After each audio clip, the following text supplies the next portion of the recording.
Our first question based on unit digit concept is find unit digit of the expression. मेरे को expression दे क्या दे रखा है कि 1 factorial plus 2 factorial plus 3 factorial plus 4 factorial plus 5 factorial up to 1000 factorial तक मेरे को ये नंबर दे रखा है। मेरे को इसका क्या बताना है, यूनिट डिजिट फाइंड करना है। तो वी नो दैट कि 1 फैक्टोरियल क्या होता है, मेरे पास 1 होता है, तो इसका जो यूनिट डिजिट आएगा वो क्या आएगा, 1 आएगा। ठीक है ना। 2 फैक्टोरियल इज 2 फैक्टोरियल 2 होता है, तो इसका यूनिट डिजिट क्या आएगा, 2 आएगा। 3 फैक्टोरियल इज 6, तो इसका जो यूनिट डिजिट आएगा वो क्या आएगा, 6 आएगा। एंड 4 फैक्टोरियल इज 24 का यूनिट डिजिट क्या होगा, 4 होगा, तो इसका जो यूनिट डिजिट आएगा वो क्या आएगा, 4 आएगा। And 5 factorial is 120, 5 factorial is 120, and 120 का जो यूनिट डिजिट आएगा वो क्या आएगा, 0 आएगा। And we know that after 4 factorial every factorial gives 0। क्यों कि 5 फैक्टोरियल इज कितना, 120, एंड 6 फैक्टोरियल इज 720। उसी तरह 7 फैक्टोरियल इज 7 टू 14, 7 7 49 एंड 55 0 40। ठीक है ना। यानी कि 5 factorial 120, 6 factorial 720, 7 factorial 5040, and in सब का जो यूनिट डिजिट है वो क्या है, मेरे पास 0 है। इन सबका यूनिट डिजिट 4 है। यानी कि मेरे को पता है कि 4 फैक्टोरियल से आगे जितने भी फैक्टोरियल होंगे, यानी greater than 4 factorial all gives are 0। यानी क्या देंगे, मेरे को 0 प्रोवाइड करेंगे। यानी कि 1 फैक्टोरियल की वैल्यू 1, 2 फैक्टोरियल की वैल्यू 2, यहाँ पर यूनिट डिजिट 6, 4 फैक्टोरियल पे यूनिट डिजिट कितना आएगा, 4 फैक्टोरियल होता है मेरे पास 24 का जो यूनिट डिजिट होगा वो क्या होगा, 4 होगा। 5 फैक्टोरियल का जो यूनिट डिजिट होगा वो 0 होगा, उसकी 5 फैक्टोरियल इज 120, एंड 120 का जो यूनिट डिजिट है वो क्या 0 है। 6 फैक्टोरियल की बात करूंगा तो यूनिट डिजिट फिर भी 0 आएगा। यानी कि आगे मेरे पास जितने भी नंबर आएंगे उनका जो यूनिट डिजिट होगा वो क्या होगा, 0 ही होगा। क्यों, क्योंकि 5 फैक्टोरियल से मेरे पास 0 आना स्टार्ट हो गया है। ठीक है ना। नाउ मेरे को काउंट करना है सिर्फ इनको, सिर्फ इसको देखना है। यानी कि 1 plus 2 3, 3 plus 6 9, and 9 plus 4 is 13। यानी कि जो इस ये पूरा एक्सप्रेशन होगा, आगे तो मेरे पास सारी 0 ही है ना, तो इस पूरा एक्सप्रेशन जो होगा उसका जो यूनिट डिजिट होगा वो क्या होगा, मेरे पास 3 होगा। ये आपका क्या हो जाएगा, आंसर हो जाएगा। ठीक है ना। तो मेरे को ध्यान रखना है कि 4 फैक्टोरियल से आगे जितने भी फैक्टोरियल होंगे वो सारे फैक्टोरियल क्या प्रोवाइड करवाएंगे, 0 प्रोवाइड कराएंगे unit digit.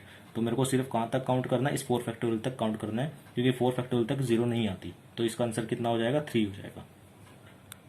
Our next question is based on unit digit concept, and the question is 2 factorial power 4, 3 factorial raised to power 5, 4 factorial raised to power 6, 5 factorial raised to power 7, and up to 100 factorial raised to power 1001 तक। मेरे को इसका क्या बताना है, unit digit बताना है।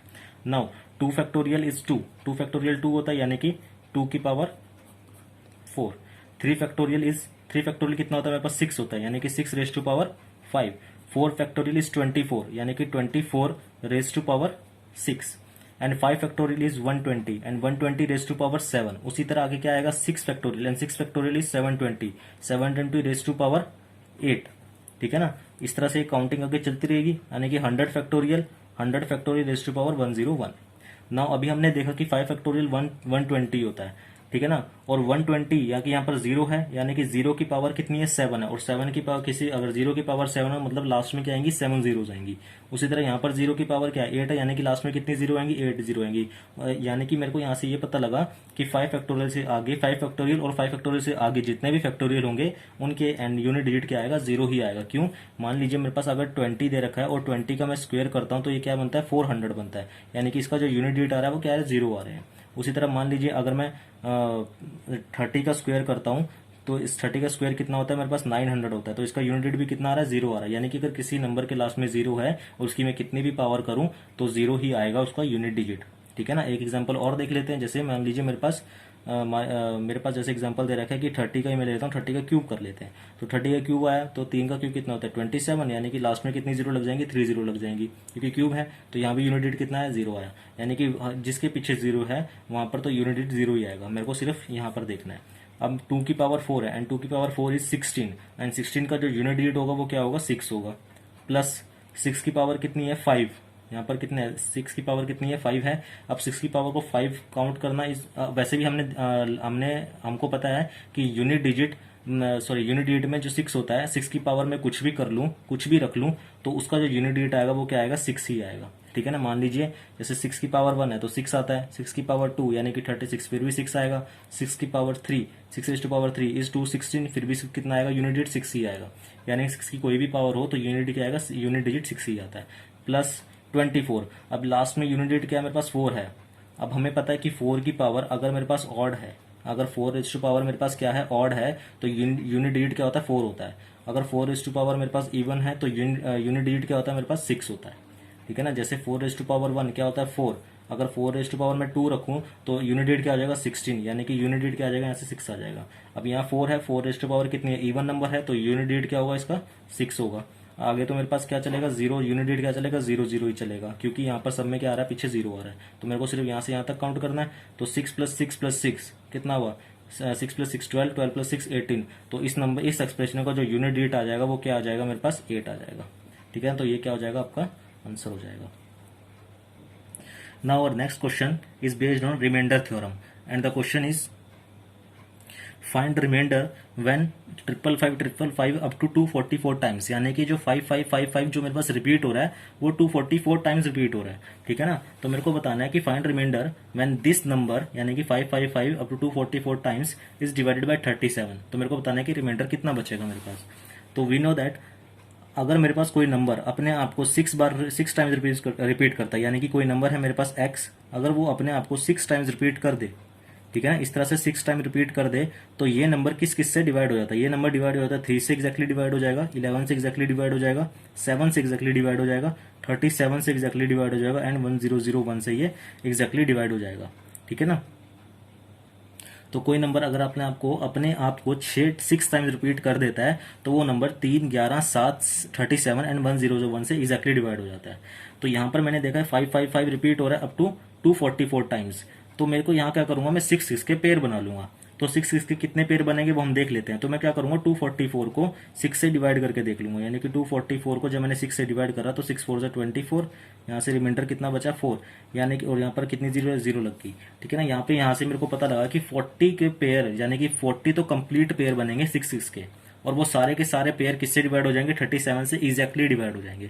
ठीक है ना, क्यों, क्योंकि अगर कोई नंबर अपने आप को 6 टाइम्स रिपीट कर देता है तो वो 3, 11, 7, 37, यहाँ 37 आ गया है 1001 से कंप्लीट डिवाइड हो जाता है। तो जब मैंने 244 यानी कि 555 इस तरह से रिपीट हो रहा है तो मैं क्या करूंगा 6 के पेयर बना लूंगा, मतलब पहला पेयर ये बनेगा 6 का, फिर अगला पेयर बनेगा 6 का, फिर अगला पेयर बनेगा 6 का, तो 6 से कितने पेयर बनेंगे 40 पेयर बनेंगे, और ये 40 के 40 कंप्लीट पेयर 37 से एग्जैक्टली डिवाइड हो जाएंगे, तो रिमाइंडर 0 देंगे।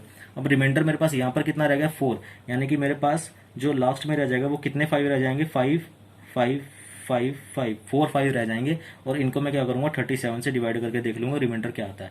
तो 37 से डिवाइड करना है तो मैं क्या करूंगा 5 5 5 5 को 37 से डिवाइड कर लूंगा, तो 37 बन जा 37, यहाँ से जो रिमाइंडर आएगा वो कितना आएगा 15, यहाँ से 8 यानी कि 28। ठीक है ना, यानी कि 37 बन जा 37, रिमाइंडर कितना बचा 18, ऊपर से मैंने 5 उतारा, देन 37 5 जा इज 185, ये चला गया, ऊपर से मैंने क्या उतारा 5 उतारा, और यहाँ क्या लगी 0 लगी, यानी कि जो इसका रिमाइंडर बचा वो कितना बचा 5 बचा। यानी कि जब मैं इस पूरे एक्सप्रेशन को जब डिवाइड करूंगा 37 से तो रिमाइंडर मेरे पास क्या बचेगा, वो क्या बचेगा 5 बचेगा। ठीक है ना, क्यों, क्योंकि अगर मैं किसी नंबर को 6 टाइम रिपीट कर दूं तो वो 3, 11, 7, 37 और 1001 से एग्जैक्टली डिवाइड हो जाता है। तो मैं क्या करूंगा 6 के पेयर बनाऊंगा, और 6 के पेयर कितने बनेंगे 40 पेयर बनेंगे, और 40 के 40 पेयर 37 से एग्जैक्टली डिवाइड हो जाएंगे। यहाँ कितने पेयर रह गए, 4 5 और रह गए, तो 4 5 और रह गए, तो मैं 4 5 को 70 से डिवाइड करके 37 से डिवाइड कर लूंगा, और रिमाइंडर वहां से मेरे पास क्या बचेगा 5 बचेगा। तो इस पूरे एक्सप्रेशन को जब मैं 37 से डिवाइड करूंगा तो रिमाइंडर मेरे पास 5 बचेगा, ये आपका आंसर हो जाएगा। और अगर आपको ये जानना है कि ये यूनिट डिजिट कंसेप्ट और ये रिमाइंडर थ्योरम कंसेप्ट आपको अच्छे से जानना है कि ये क्या होते हैं, किस तरह से इस पे क्वेश्चन होते हैं, तो प्लीज यूट्यूब पे ट्यूशन फॉर मैथ्स को सर्च कीजिए, उस चैनल पर जाइए, उसको सब्सक्राइब कीजिए। मैं आपको आई बटन में उसका चैनल का लिंक दे दूंगा, प्लीज उस आई बटन पे क्लिक कीजिए, उस चैनल पे जाइए, वहां से आपको unit digit, divisibility rule, reminder theorem, number system, हर चैप्टर से रिलेटेड बेसिक टू एडवांस हर चैप्टर से रिलेटेड आपको डिटेल मिल जाएगी, वहां से आप ये सारे कंसेप्ट सीख सकते हैं। ठीक है ना, तो प्लीज उस चैनल पे जाइए, उस चैनल को सब्सक्राइब कीजिए। Thank you very much.